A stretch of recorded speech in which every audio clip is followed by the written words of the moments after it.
Hello and good evening everyone. आज के lecture में हम मटेरियल साइंस को ही कंटिन्यू रखेंगे और आज का हमारा जो टॉपिक होगा वो लीस्ट स्क्वायर मेथड होगा।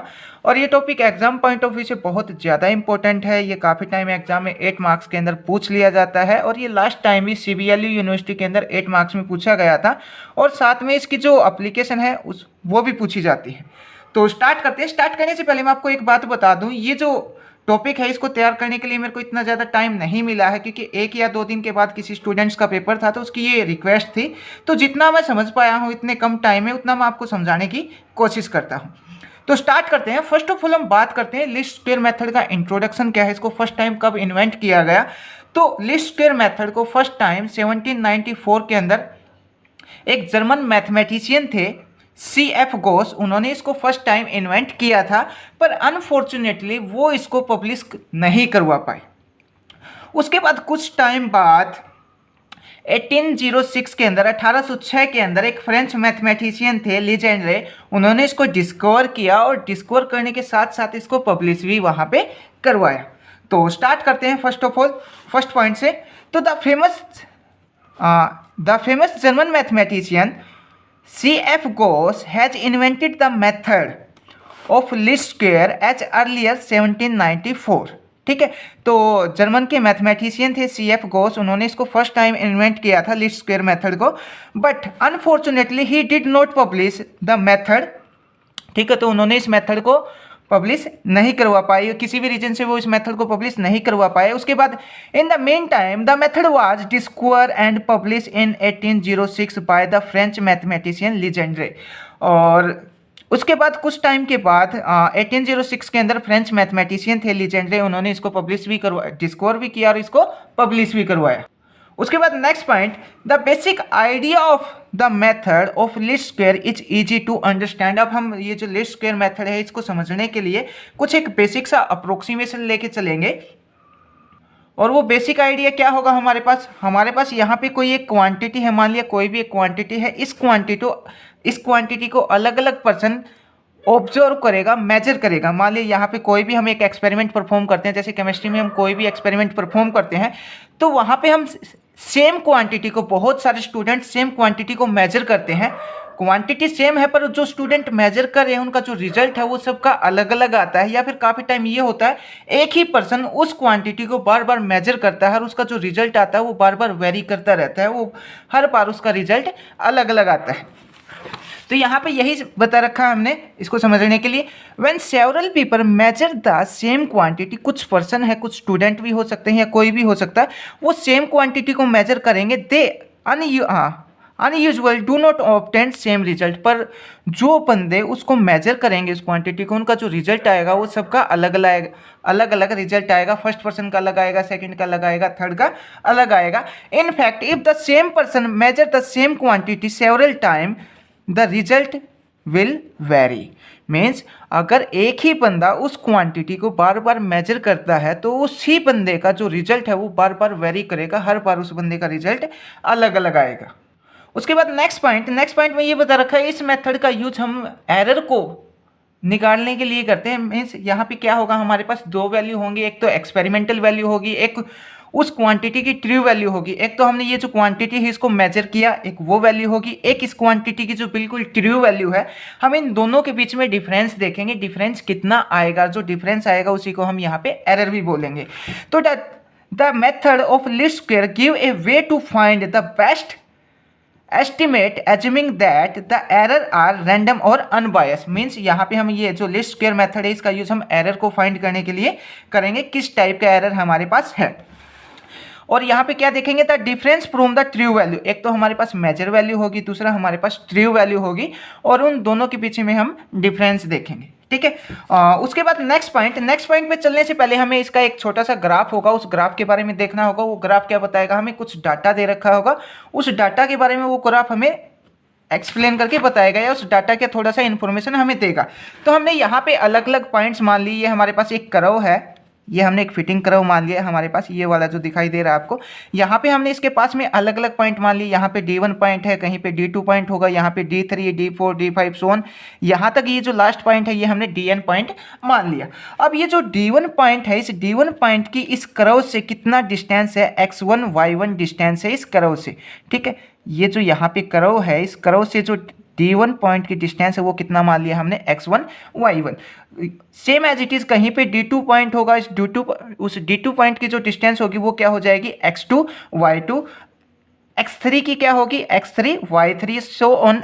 DN पॉइंट की जो डिस्टेंस होगी वो क्या होगी, xn yn होगी, ठीक है। तो यहाँ पे ये बता रखा है D1 is the distance from the data point. ये हमारे पास ये जो कर्व दिख रहा है, ये कर्व हमारे पास डाटा पॉइंट है जिसको हम C से रिप्रेजेंट करेंगे, और इसकी जो D1 की जो डिस्टेंस है इस डाटा पॉइंट से वो हमने क्या मान रखी है, x1 y1। उसके बाद सेम एज इट इज हमने यहाँ पे DN के लिए बता रखा है, DN की जो डिस्टेंस है इस डाटा पॉइंट से वो क्या है, xn और yn है। और यहाँ पे जो x और y है ये हमारे पास दो वेरिएबल हैं, ये इंडिपेंडेंट वेरिएबल भी हो सकते हैं और इंडिपेंडेंट वेरिएबल भी हो सकते हैं। हम ये भी लेके चल सकते हैं कि जो x है वो इंडिपेंडेंट वेरिएबल है और y डिपेंडेंट वेरिएबल है, या फिर हम इसका ठीक उल्टा भी लेके चल सकते हैं, x डिपेंडेंट होगा y इंडिपेंडेंट हो जाएगा, ये भी ले सकते। तो अब ये जो ग्राफ में हमने देखा है इसको हम कैसे लिखेंगे, consider the data point are given by, हमारे पास एक डाटा पॉइंट होगा जो हमने कर्व बनाया था इस टाइप से पीछे, और वहाँ पे जो पॉइंट होंगे x1 y1 होगा, x2 y2 होगा। x1 y1 किसके लिए होगा, D1 के लिए, x2 y2 किसके लिए होगा, D2 के लिए हो, सो ऑन। xn yn किसके लिए होगा, Dn के लिए होगा, ठीक है। उसके बाद next point, there will be a difference between experimental value और ऑब्जर्व वैल्यू। हम यहाँ पे डिफरेंस देखेंगे किसमें, जो ऑब्जर्व वैल्यू है और उसके जो कर्व पॉइंट की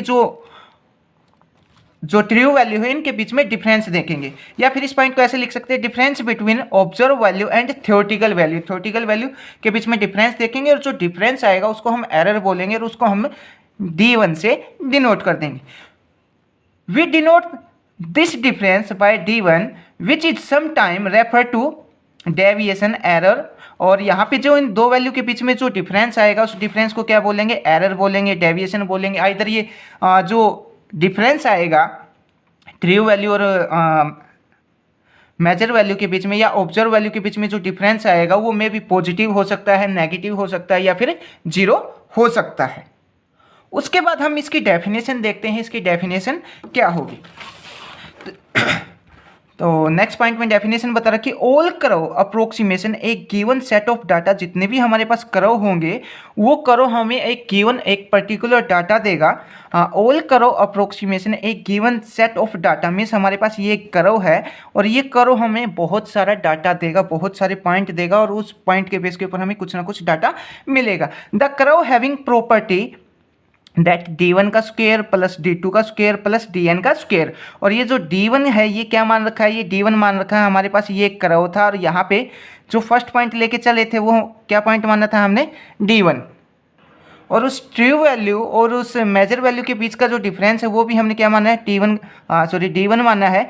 तो यहाँ पे ये जो बीच का डिफरेंस आया है उस D1 का स्क्वायर, D2 का स्क्वायर, सो ऑन Dn के स्क्वायर तक हम ये वैल्यू लेके चलेंगे। अगर इस टाइप का कर्व हमें मिलता है, इस टाइप की प्रॉपर्टी हमें मिलती है तो उसको हम क्या बोलेंगे, इट्स मिनिमम। अगर ये वैल्यू अगर हमारे पास मिनिमम आती है, कम से कम आती है, तो उसको हम क्या बोलेंगे, बेस्ट फिटिंग कर्व बोलेंगे। तो इसको अगर सिंपल वर्ड में बोलना चाहें तो हम ये बोल सकते हैं D1 का स्क्वायर प्लस D2 का square so on plus plus और Dn का स्क्वायर। अगर ये वैल्यू हमारे पास बहुत कम आती है तो उसको हम क्या बोलेंगे, बेस्ट फिटिंग कर्व है हमारे पास ये। उसके बाद नेक्स्ट पॉइंट की बात करते हैं, a measure of goodness of fitting of curve C। जो हमने कर्व ले रखा है उस कर्व को क्या बोला है, C बोला है। अगर हमें ये देखना है ये जो कर्व है इसकी गुडनेस क्या है, ये कितना अच्छा कर्व हमने यहाँ पे ड्रॉ किया है, तो हम क्या देखेंगे, अगर D1 का स्क्वायर प्लस D2 का स्क्वायर सो ऑन Dn का स्क्वायर, अगर इसकी वैल्यू हमारे पास कम आती है तो जो कर्व है वो क्या है, गुड है। अगर इसकी वैल्यू बहुत ज़्यादा आती है तो कर्व होगा वो हमारे पास बैड होगा। इफ़ दिस इज स्मॉल, अगर ये वैल्यू बहुत ज़्यादा स्मॉल है तो वो कर्व क्या होगा, वो फिटिंग कर्व क्या होगा, गुड होगा। अगर ये लार्ज वैल्यू आती है तो वो हमारे पास बैड कर्व होगा। उसके बाद नेक्स्ट पॉइंट के ऊपर चलते हैं। नेक्स्ट पॉइंट में ये बता रखा है, अगर हमारे पास कोई कर्व इस टाइप की प्रॉपर्टी शो करता है तो उसको हम क्या बोलेंगे, लीस्ट स्क्वायर कर्व बोल देंगे। और जो लीस्ट स्क्वायर कर्व है उसके अंदर हमारे पास एक पैराबोला बनता है, इस टाइप से एक पैराबोला सा बनेगा। वो अगर जो पैराबोला सा बनेगा उसको हम क्या बोलेंगे, लीस्ट स्क्वायर पैराबोला बोल देंगे। उसके बाद नेक्स्ट पॉइंट, हमने यहाँ पे ये जो दो वेरिएबल लिए हैं एक्स और वाई, जो वेरिएबल लिए थे, हमें क्या देखेंगे, इन वेरिएबल के बीच में क्या रिलेशन है। ठीक है, यहाँ पे जो x वेरिएबल है वो इंडिपेंडेंट वेरिएबल भी हो सकता है, वो डिपेंडेंट भी हो सकता है, वो काफ़ी टाइम डिपेंडेंट भी होता है, सम टाइम वो इंडिपेंडेंट भी होता है। तो हम यहाँ पे अब क्या लेके चले हैं, जो x वेरिएबल है वो इंडिपेंडेंट वेरिएबल है और जो y है वो डिपेंडेंट वेरिएबल है। If x is dependent variable the definition is modify. यहाँ पे हमने x क्या लिया है, इंडिपेंडेंट वेरिएबल लिया है। अगर मैं x को डिपेंडेंट वेरिएबल लूँ तो ये जो इसकी डेफिनेशन है उसको मॉडिफाई करना पड़ेगा। उसके बाद नेक्स्ट पॉइंट में क्या बता रखा है, horizontal instead of vertical deviation. ये पॉइंट आपको यहाँ पे याद रखना पड़ेगा। और यहाँ पे अगर मैं सिंपल वर्ड्स में बोलना चाहूँ तो हम ये बोल सकते हैं जो x और y है इनको हमें इंटरचेंज करना पड़ेगा।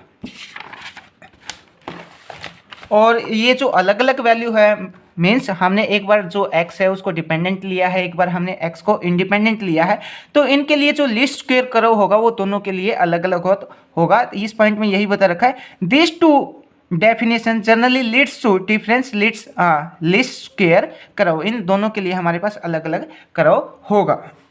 उसके बाद नेक्स्ट पॉइंट की बात करते हैं, द लीस्ट स्क्वायर लाइन। अब हम यहाँ पे ये जो x और y है इनके बीच में रिलेशन देखेंगे, इनके बीच में रिलेशन किस टाइप से होगा। तो the least square line approximation the set of point. अब हमने जो कर्व लिया था इस टाइप से, हमारे पास एक कर्व था, उस कर्व पे क्या थे, बहुत सारे पॉइंट थे। एक जगह x1 था, x1 y1 x2 y2 so on xn yn तक हमारे पास वो गिवन सेट ऑफ पॉइंट था या गिवन सेट ऑफ एक डाटा था। और हैच इक्वेशन, अब जो इक्वेशन है उस इक्वेशन को हम कैसे लिखेंगे, एक स्ट्रेट लाइन की इक्वेशन हमने यहाँ पे लेके चली। स्ट्रेट लाइन की इक्वेशन क्या होती है, y = mx + c। इस टाइप से हमारे पास इक्वेशन होती है। इसको हमने थोड़ा सा चेंज किया है, उसको हमने इस टाइप से लिख लिया, a0 + a1 इंटू में x। a0 क्या है, यहाँ पे एक कॉन्स्टेंट और a1 भी यहाँ पे एक कॉन्स्टेंट है। और जो a0 और a1 की जो वैल्यू है वो इक्वेशन सोल्व करने से आती है, पर हमें यहाँ पे कोई भी वैल्यू नहीं निकालनी है। ये क्वेश्चन डायरेक्ट एग्जाम में पूछा जाएगा कि लीस्ट स्क्वायर मेथड क्या होता है और लीस्ट स्क्वायर लाइन के अंदर जो x और y का जो रिलेशन होता है वो निकालना है। इसके ऊपर कोई भी न्यूमेरिकल सोल्व नहीं करना है। तो ये जो a और a1 a0 और a1 की जो वैल्यू होगी वो हमें डायरेक्ट याद करनी है। तो अब y की वैल्यू कैसे निकालेंगे, सबसे पहले हमारे पास जितने भी y हैं y1 + y2 so on yn तक, उसका हम y का समेशन लेके चलेंगे, वो इक्वल होगा किसके, ये सब आपको याद रखना पड़ेगा। अब a0 into n + a1 summation of x। ठीक है, x का समेशन बोले तो x1 x2 so on x3 so on xn तक ये होगा। उसके बाद जो सेकंड है, सेकंड में क्या बता रखा है, समेशन ऑफ xy। अब हम x और y का मल्टीप्लिकेशन करें और फिर उसका समेशन करें, बाहर हमारे पास a0 रहेगा, summation x + a1 summation of x²। ठीक है, तो ये दोनों वैल्यू आपको यहाँ पे याद रखनी पड़ेगी। सेम एज इट इज जो a0 है इसकी भी वैल्यू याद रखनी पड़ेगी और जो a1 है इसकी भी वैल्यू याद रखनी पड़ेगी। यहाँ पे क्या है, समेशन ऑफ y और इनटू में summation of x² minus summation of x into में summation of x and y, divide by में क्या है n और summation of x² minus summation of x और कंप्लीट का स्क्वायर। ठीक है, और जो ये तो थी a0 की वैल्यू। अगर a1 की वैल्यू देखें तो हमारे पास क्या होगी, n summation of x y minus summation of x और इंटू समेशन ऑफ y, और जो नीचे वाली टर्म है दोनों की वो क्या आएगी, सेम आएगी। ठीक है, उसके बाद यहाँ पे जो एक y की वैल्यू भी होगी, जो y की वैल्यू क्या होगी हमारे पास, summation of xy divide by summation of x² और ब्रैकेट क्लोज इंटू में x। ये सब वैल्यू आपको डायरेक्ट याद करके चलनी पड़ेगी। उसके बाद इसकी कुछ एप्लीकेशन है, तो एप्लीकेशन में हम इसकी क्या क्या एप्लीकेशन होगी, मॉडल फिटिंग के लिए इसका यूज करते हैं हम, एरर निकालने के लिए स्टैटिक्स में भी इसका बहुत ज़्यादा यूज किया जाता है, मल्टी ऑब्जेक्टिव लीस्ट स्क्वायर के अंदर भी इसका हम यूज करते हैं, और कंट्रोल्स के लिए भी। ये सब एप्लीकेशन आप एग्जाम में लिख सकते हैं। अगर आपको ये क्वेश्चन 8 मार्क्स में पूछा जाता है तो ये सब आप इसके अंदर ऐड कर सकते हैं, आपको 8 में से 8 नंबर इसके मिल जाएंगे। Thank you.